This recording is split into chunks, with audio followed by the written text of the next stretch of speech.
साथियों, जैसे रेलगाड़ी ट्रेन की पटरी पर चलती है, वैसे ही आरक्षण जात के आरक्षण बनता है। अगर जातियां आरक्षण को खत्म करने वाले लोग जातियां खत्म कर दे, आरक्षण बिहार खत्म हो जाएगा। लेकिन समान जाति से चाहिए और आरक्षण आदि का लाभ चाहिए, नहीं चलेगा, नहीं चलेगा, नहीं चलेगा।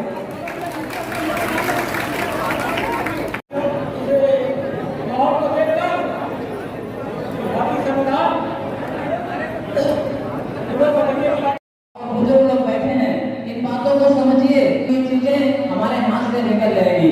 रही बात संविधान, आदरणीय डॉक्टर सम्मानित मंच सत्य के समान आप सभी को सादर अभिनंदन वंदन। एक स्वर में सभी लोग बहुत तेजी से बोलेंगे। हम बार-बार कहेंगे गांधीनगर प्रशासन से कृपया नीचे कुर्सियां लगवा दें। हजारों लोग खड़े हुए हैं, हाल में जगह नहीं है, इसलिए और सभी साथियों से निवेदन है कि जब तक हम ज्ञापन नहीं पहुंचा देते हैं, हम जमीन में बैठ जाएंगे, लेकिन हिलने वाले नहीं है।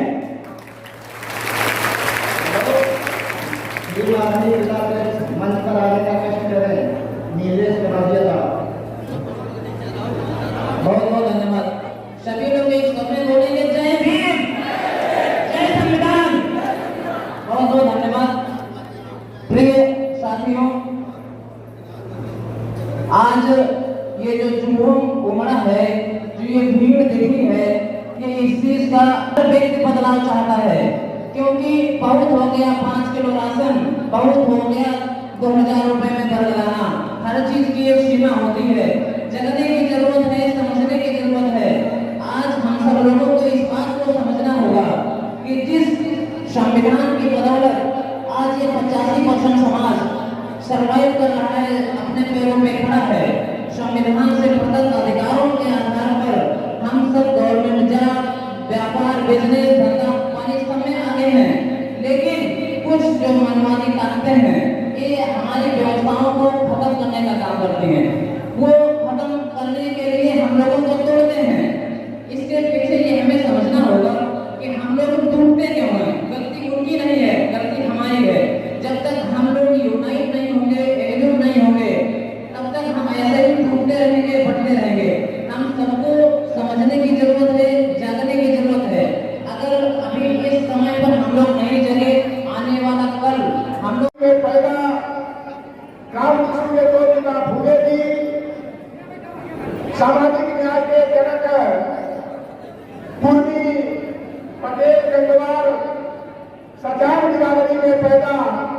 कोल्हापुर रियासत के रियासतदार छत्रपति शाहू महाराज जी बाबा साहेब भीमराव अम्बेडकर को आपकी मदद देकर के उच्च शिक्षा दिलाने वाले यादव जगवंशी बिरादरी में पैदा बड़ौदा रियासत के रियासतदार सयाजी गायकवाड़ जी 100 में 90 सोची है 90 भाग हमारा है धन धरती और राजपाट पर 90 भाग हमारा है का नारा बुलंद करने वाले बिहार में बाबू जगदेव प्रसाद कुशवाहा जी जिस महापुरुष की बदौलत भारतीय संविधान में पिछड़े वर्ग के आरक्षण के सुनिश्चितीकरण के लिए पहला संविधान संशोधन 15(4) और 16(4) किया गया। गरेलिया धनगर पाल दीपक बिरादरी में पैदा डेलियारी मीरा स्वामी नायकर जी जाति को जमात में बदलने वाले मान्यवर कांसी राम जी देश के सबसे जननायक नायक सविता बिरादरी में पैदा बिहार के 2 बार मुख्यमंत्री पद को सुशोभित करने वाले जननायक कर्पूरी ठाकुर जी अंधकार से प्रकाश की ओर पिछड़े दलित बंदी समाज को ले जाने वाले अध्यक्ष संघ के संस्थापक पूर्वी बिरादरी में ही पैदा बाबूराम स्वरूप वर्मा जी उत्तर भारत के पेरिया ललन सिंह यादव जी जिस महापुरुष की बदौलत हम पिछड़े वर्ग के लोगों को सरकारी नौकरियों और शिक्षण संस्थानों में आरक्षण का अधिकार मिला। यादव बिरादरी में पैदा 51 दिन के बिहार के मुख्यमंत्री बाबू बीपी मंडल जी जिन महापुरुषों के आंदोलन की बदौलत आप सभी को लोहार पारसना तेरी कमोली बड़ी नारी नाई धोबी कुर्ता कसाई फकीर गुलाहा चकली धोती आई पूर्णी जात जवान वासी सरकार बंदों धोती किसान को वोट डालने का अधिकार मिला। बाबू रामचरण प्रसाद जी राम प्रसाद रहीजी राजा राम कहार जी शिव दयाल चौरसिया जी को नमन करने के साथ साथ मैं नमन करता हूँ खटिया लालो खटिया पल्लो आंदोलन के जनक बलिया बलियानी की धरती पर पैदा सच्चे समाजवादी यादव बिरादरी में पैदा बाबू शारदा प्रसाद अंजन जी और देश की सच्ची वीरांगना बहन फूलन देवी और देश की पहली राष्ट्र शिक्षिका राष्ट्रमाता सावित्रीबाई फुले जी डॉक्टर फातिमा शेख जी को नमन करने के साथ साथ मैं नमन करता हूँ तमाम बहुजन वर्ग को क्रांति का मार्ग दिखाने वाले और सामाजिक परिवर्तन में योगदान देने वाले बलिदान देने वाले महापुरुषों को मैं नमन करता हूँ। आज के अपने पूर्वज जो ये समय युद्ध छिड़ा हुआ है सनातन का हिंदुत्व का वैदिक धर्म का चाहे हिंदुत्व का हो चाहे वैदिक धर्म का हो या सनातन तो हमारे पूर्वज की जो धरोहर रही है उसी से जुड़ाया हुआ शब्द है।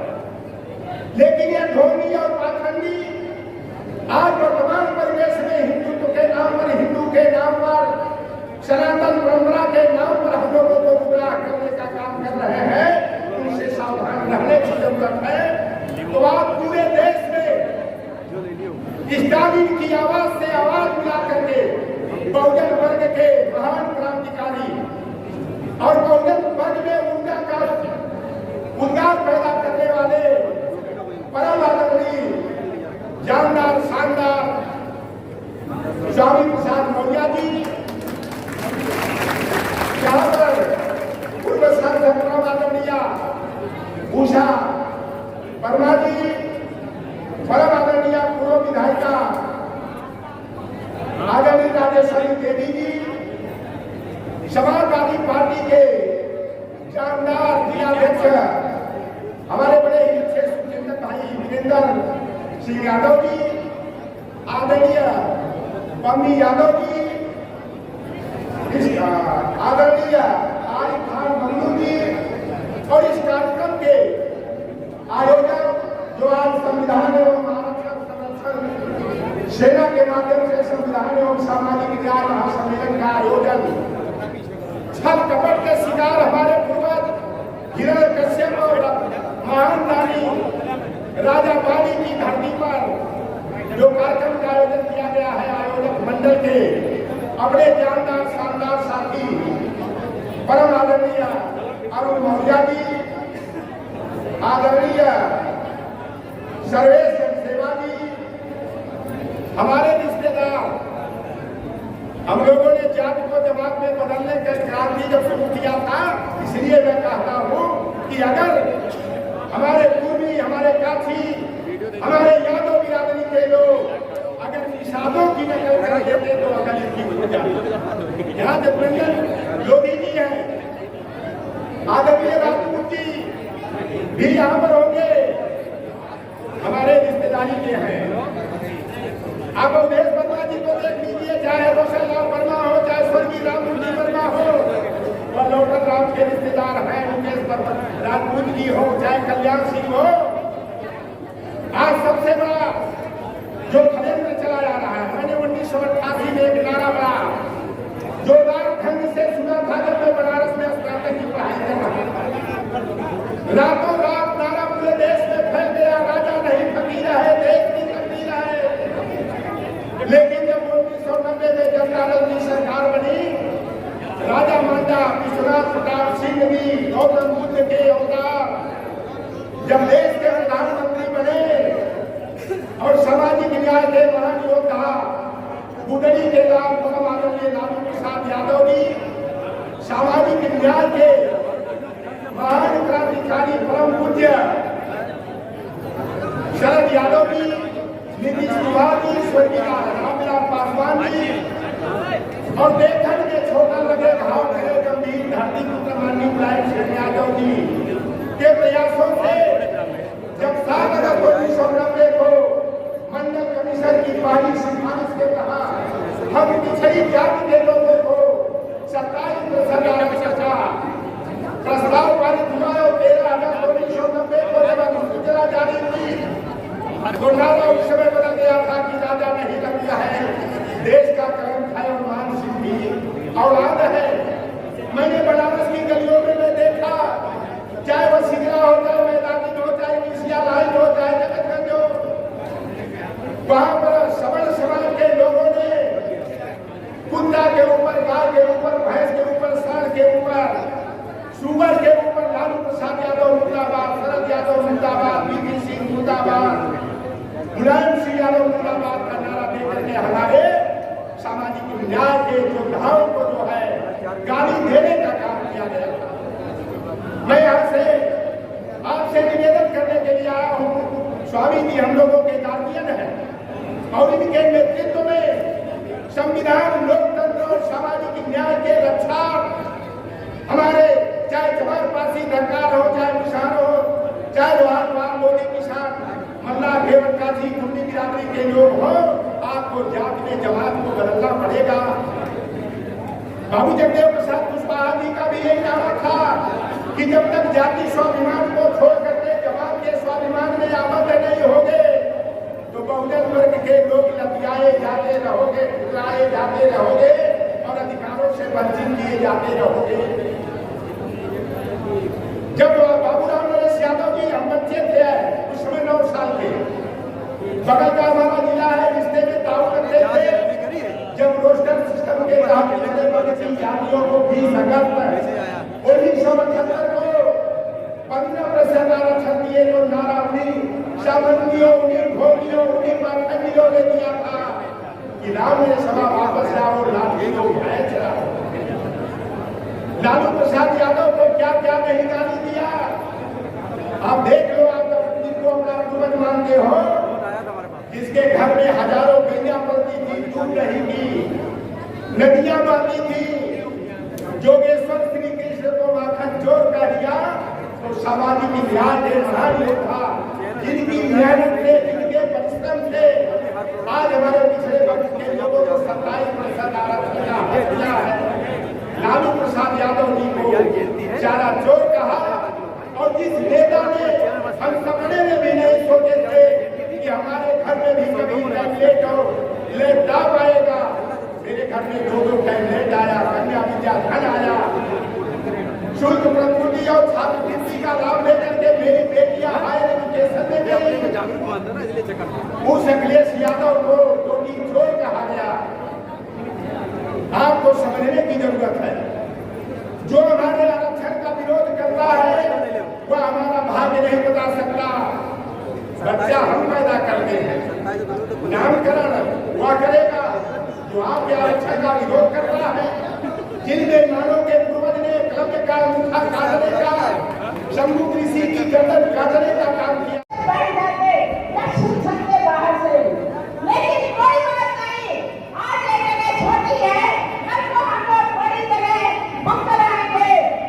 वो शख्स इस समय भारत की राजनीति की दिशा तय कर रहा है।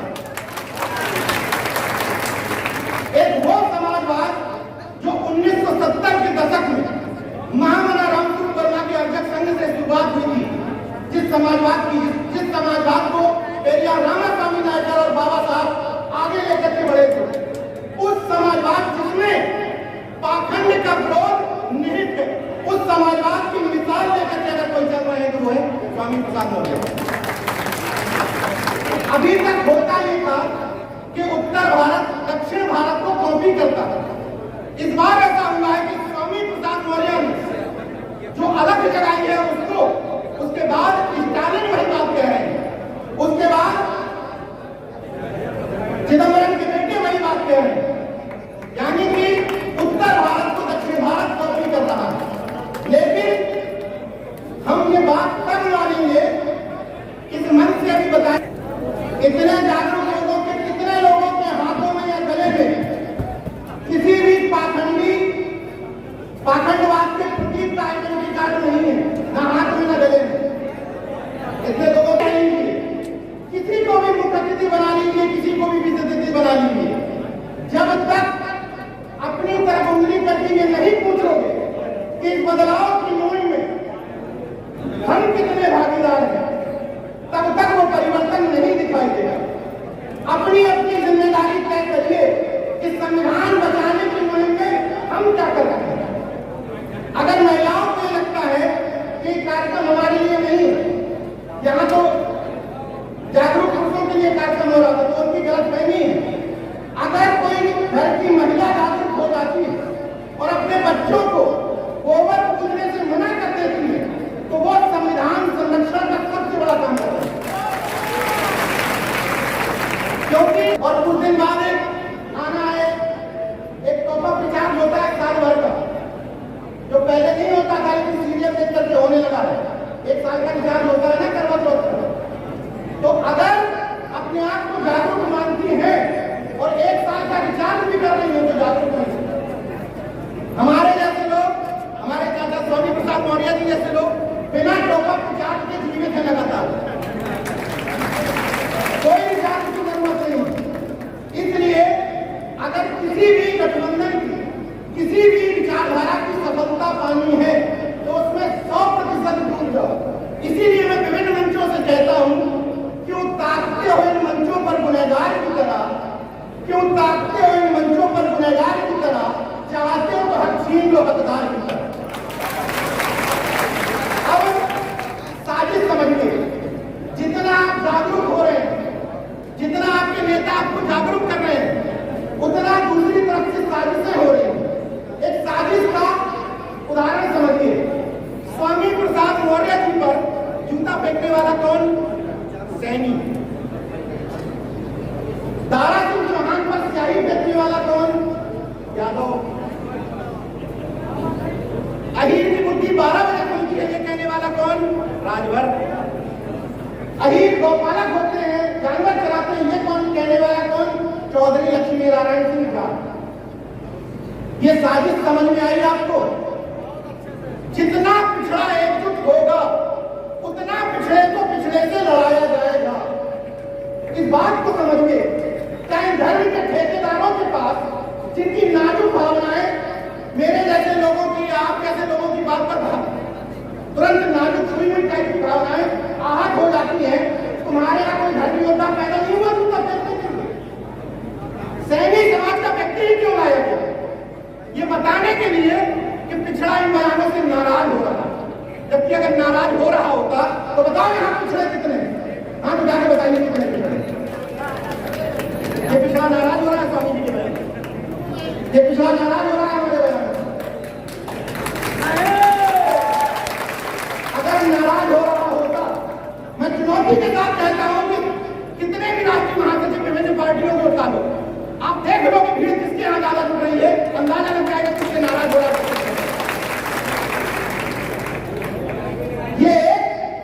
ये जो गोदी मीडिया है, गोदी मीडिया जिसको इंडिया गठबंधन के 14 गोदी एंकरों को भी बैन किया गया है। जो जागरूक लोग हैं उनसे एक निवेदन भी कर रहा हूं कि अपनी जागरूकता उस टीवी पर यानी कि इंडियन बॉक्स पर ही दिखाइए। अगर आपके घर में 24 घंटे में से 13 घंटे भी टीवी चलती है और उस पर कोई भी न्यूज चैनल चलता है तो उसमें एक ही बाबा दिखाया जाता है, गोली वाला बाबा। अगर अपने घरों के चैनलों पर आपने रिमोट कंट्रोल से नियंत्रण नहीं किया तो कितनी भी जागरूकता फैला लीजिए, वो दलाल मीडिया 24 घंटे में से 20 घंटे एक ही शख्स को दिखाती है, उसको अपने घरों में बंद करना पड़ेगा। जब तक बंद नहीं करोगे तब तक इन मंचों से कुछ सुन करके जाओगे और वहां जाकर के सुनोगे एक ही नारा, और उसके बाद कहोगे कि ये तो कहिए कि अंधभक्त ये नहीं कहते हैं कि भारत देश था ही नहीं, उसकी खोज 2014 में हुई। वो गनीमत मानिए ये भी कह सकते हैं कि उससे पहले था ही नहीं, वो तो गलत खोजा था, बात पड़ेगा हमारे। भारत की खोज वास्तव में 2014 में हुई। इसलिए मैं कहता हूं कि जो 2014 के पहले वाले हिंदू हैं उनसे बहुत ज्यादा देश को खतरा नहीं है, ना संविधान को खतरा है, लेकिन 2014 के बाद जो हिंदू बने उनसे देश को भी खतरा है, संविधान को भी खतरा है। मेरे घर में एक साहू क्या है, मैंने उनसे ऐसे ही पूछ लिया, मैंने कहा कौन से वाले हिंदू 2014 के पहले वाले बाद वाले? तो बोले भैया मतलब क्या है? मैंने कहा 2014 के पहले वाला जो हिंदू था वो कहता था भैया राम राम राम राम, अरे राम राम शब्द को भी बड़े पाए जाते हैं, लेकिन 2014 के बाद वाला जो हिंदू है वो इसी शब्द को सामने वाले को चिढ़ाने के लिए कहता है। 2014 के बाद इस हिंदुत्व की शकल किसने लगाई? किसी भी गाड़ी के पीछे जो हनुमान ऐसे भक्ति मुद्रा में रहता था, वो हनुमान देखो गाड़ी के पीछे चिपका हुआ नाराज रहने लगा कि नहीं? किसकी गलती है हमारी? भाई पार्टी के लोगों ने, विपक्ष के किसी पार्टी के लोगों ने तो चिपकाया नहीं ना, संविधान वालों ने चिपकाए। वो हनुमान जो गुस्से में रहता है वो चिपकाया किसने? वो राम जो मर्यादा पुरुषोत्तम कहा जाता था उसको ऐसे रुपटी ताने हुए उसका पोस्टर बनाया किसने?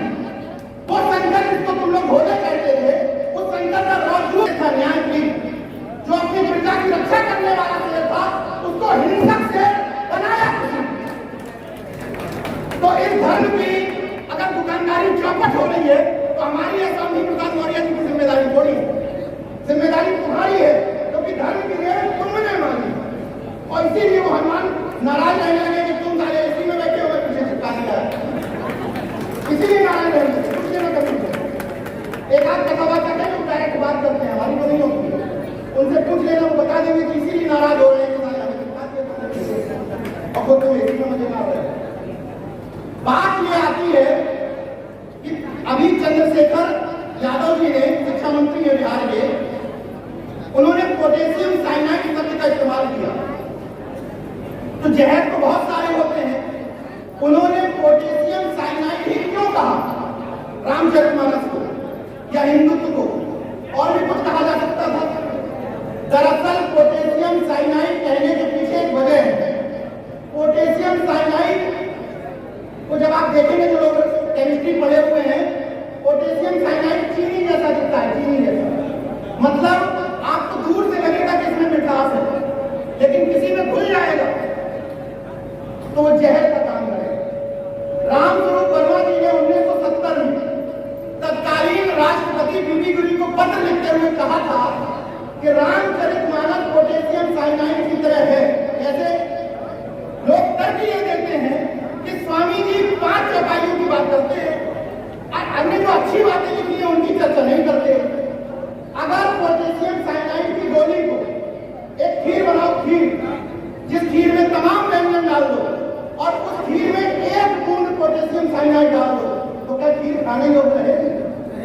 नहीं रहेगी।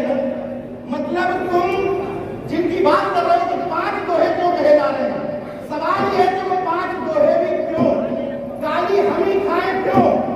अगर तुम कहते हो कि वो ढोल गवार सूर्य पतुनारी में ताड़न का शिक्षा, तो मैं कहता हूं कि सामंती, मनुवादी और दुनियाधारी ये सब ताड़न के अंदर, क्योंकि नहीं गलत मत समझिएगा, ताड़न का मत शिक्षा, शिक्षा है। कोई भी कुछ इधर उधर करने से पहले पढ़ लीजिएगा, ताड़न का शिक्षा है। तो तुम हमको क्यों शिक्षक बना रहे हो? हम बहुजनों का दिल इतना बड़ा है कि तुम सब दुनियाधारों को ताड़ना चाहते हो शिक्षा देकर। हम सबका दिल इतना बड़ा, सबका दिल इतना बड़ा। तो ये व्याख्या करना बंद कर दो। हकीकत ये है कि जब पाखंड विरोधी समाजवादी अपने मंचों से दहाड़ना शुरू कर दिए हैं तो तुम्हारी दुकानदारी पर चोट लगना शुरू हो गई। क्योंकि किसी भी कथावाचक की दुकानदारी किसके दम पर है? हमारे आपके घर की महिलाओं के दम पर। मैं कभी भी किसी भी मन से इस बात का सख्त विरोधी हूं कि ब्राह्मणवाद को, मनुवाद को गाली दी जाए। ब्राह्मणवाद की दुकान या मनुवाद की दुकान उनके योग्यता के दम पे नहीं चल रही है, हमारी मूर्खता के दम पे चल रही है।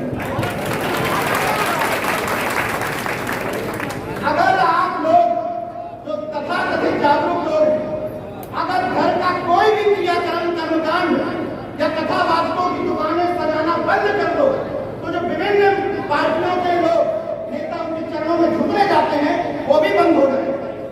लेकिन उनकी दुकानदारी आप ही लोग चलवा रहे हो, जाकर के वहां भीड़ लगवाते हो, फिर इस पार्टी का भी जाकर फीस लगवाता है, उस पार्टी का भी जाकर फीस लगवाता है। अगर आप नेता ना बिकने वाला चाहते हो तो जनता भी ना बिकने वाली होनी चाहिए। अगर नेता स्वामी प्रसाद मौर्य जैसा पाखंड विरोधी चाहते हो तो जनता भी पाखंड विरोधी होनी चाहिए। तुम नेताजी को बुलाओगे, आओ थोड़ा फीता काट दो नवदुर्गा में, और नेताजी से उम्मीद करोगे वो पाखंड विरोधी बात है, कैसे हो जाएगा? नेताजी कहेंगे भैया क्या करें यार, वोटे नहीं मिलेगा, फीता ना काटा, फीता कटवाना बंद कर दो। जो तथाकथित लोग अभी एजेंट बने हैं ना, चरणों में झुके हैं, वो भी लाइन में आ जाएंगे। और अगर ये चाहते हो कि वास्तव में बहुजन एकता के सूत्र में खो जाए, ये ओबीसी ऐसे ओबीसी से क्लब हो जाए, तो हम सब लोगों को अपना दिल बड़ा करना पड़ेगा, नाक छोटी और दिल इतना बड़ा करना पड़ेगा। एक 5 मिनट में अपनी बात खत्म कर रहा हूं। एक सवाल ये उठता है कि नीरज भाई ये कैसे हो सकता है कि यार हम किस समाज का नेता चुने? जब मैं कहता हूं कि अपने अपने समाज की जो दुकानें डेवलप हैं अन्य जगह, उन दुकानों को बंद कर, तो एक महत्वपूर्ण सवाल आता है कि हम कैसे माने कि हमारा नेता कौन है? बड़ा सवाल है, तो सब लोग गौर से सुन लें। विभिन्न जो पार्टियां तथाकथित पिछड़ावाद की और बहुजनवाद की हिमायती बनी हुई है, उनके लिए बहुत बड़ा संदेश है। अगर ये चाहते हो कि पिछड़े की तरह वोट करे, बहुजन की तरह वोट करे, तो जिस व्यक्ति को अगुआ बनाया जा रहा है, जिसको नेता बनाया जा रहा है, जिसको मुख्यमंत्री का कैंडिडेट बनाया जा रहा है, वो जिस भी जाति का है, वो तथाकथित कमजोर जातियों में भरोसा पैदा करे कि मैं आऊंगा तो किसी प्रजापति, विश्वकर्मा, नाई, जाटव, फकीर, वाल्मीकि की तरह कोई सामंतवादी उंगली उठा करके नहीं देख पाएगा।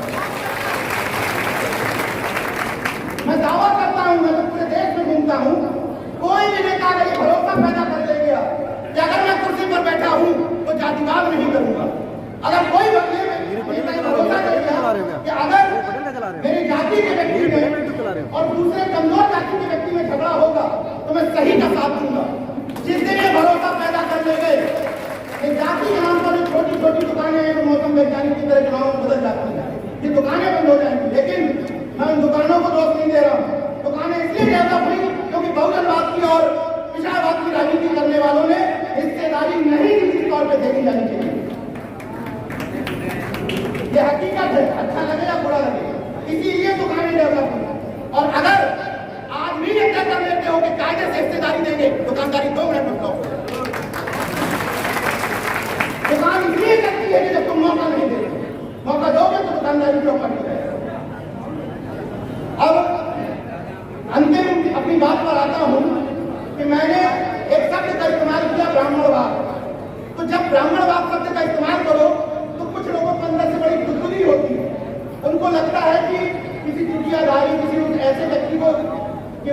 हमला कर दिया गया। हकीकत ये है कि यहाँ जितने लोग बैठे हुए हैं, अगर इतने लोगों में कोई भी व्यक्ति, कोई भी महिला ये मानती है कि मेरी जाति से नीचे भी कोई जाति है, तो वो ब्राह्मणवादी है। वो किसी भी जाति का ब्राह्मणवाद का मतलब एक विचारधारा है, जिस तरीके से मानववाद का एक मतलब एक विचारधारा है। ब्राह्मणवाद की क्या पहचान? हिटपिट बोले करे लगा। मानववाद की क्या पहचान? मानववाद की क्या पहचान? ब्राह्मण बंदी। ये दो विचारधाराएं हैं। उसमें आप किसी भी जाति के हैं, किसी भी जाति में रहते हुए भी आप ब्राह्मणवादी हो सकते हैं, अगर आप ये मानते हैं कि हमसे नीचे कोई जाति है। ये वर्ण व्यवस्था की जो सीढ़ी है वो टूट पता क्यों नहीं रही? क्योंकि जब आपको ऊपर वाला कहता है कि तुम हमसे नीचे, तो हम क्या करते हैं? हम और नीचे देखते हैं। जब उसको कहा जाता है कि वो और नीचे देखता है। हैरत की बात देखिए कि जो जातिगत सोपान पर सबसे नीचे हैं, वो भी अपने नीचे देखते हैं कि हमसे भी कोई नीचे है। इसलिए अगर वर्ण व्यवस्था तोड़ना चाहते हो तो किसी को भी गाली देने से पहले अपने घरों से ब्राह्मणवाद खत्म कर दो। जो तमाम मुहावरे हैं, फलाना जूता फलाने कलर का, फलानी साड़ी फलाने कलर की, फलाने का जूता घर का नमाज का, ये सब जातिगत मुहावरे घर से भीख मांगो। और आज से यहाँ प्रण लेकर के जाओ कि यहाँ जितने लोग बैठे हुए हैं, आज के बाद सारी जातियों को, सारे वर्गों को एक समान। बहुत बहुत धन्यवाद आदरणीय दीनदयाल वर्मा जी। मंत्री जी हमारे बीच में है, मन से आग्रह करूँगा कि 2 मिनट अपनी बात करते हैं। आदरणीय मंत्री सिंह साहब गुरु जी के लिए जोरदार तालियों से स्वागत होना चाहिए। एक संस्था तथागत गौतम बुद्ध और परम पूज्य बाबा साहब डॉक्टर अम्बेडकर और जितने भी हमारे समाज सुधारक मंच पर बैठे हुए हमारे नेतागण और जितने भी हमारे ये सभा में आए हुए जिले से और गैर जिले से आए हुए आपको भाई सबों सभी को मेरा मंगल हो। यहाँ पर थोड़ी बात मैं कहना चाहता हूँ और चंद शब्दों में अपने विचार व्यक्त करना चाहता हूँ कि अब यहाँ पर जो संविधान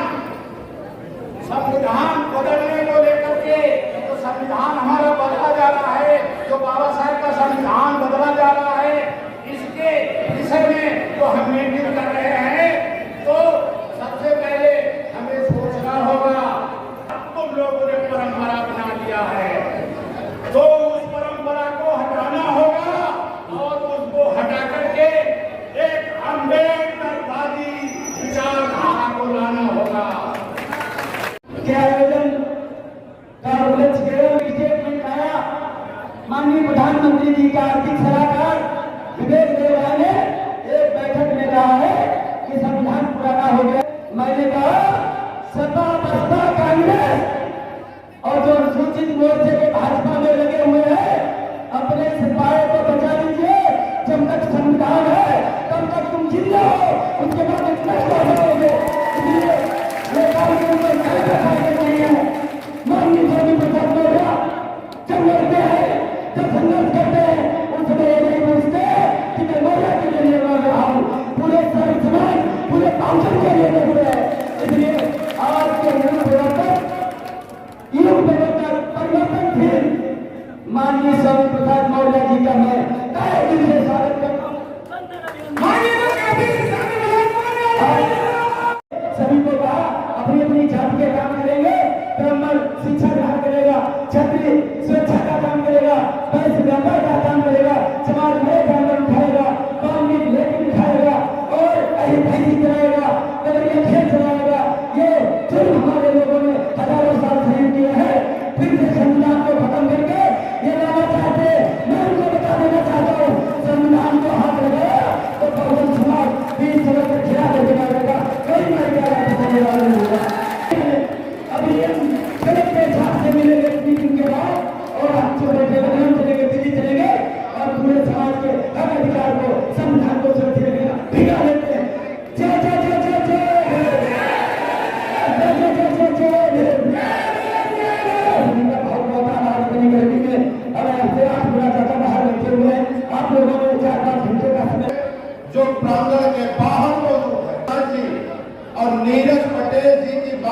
केवल ध्यान से सुन लेंगे।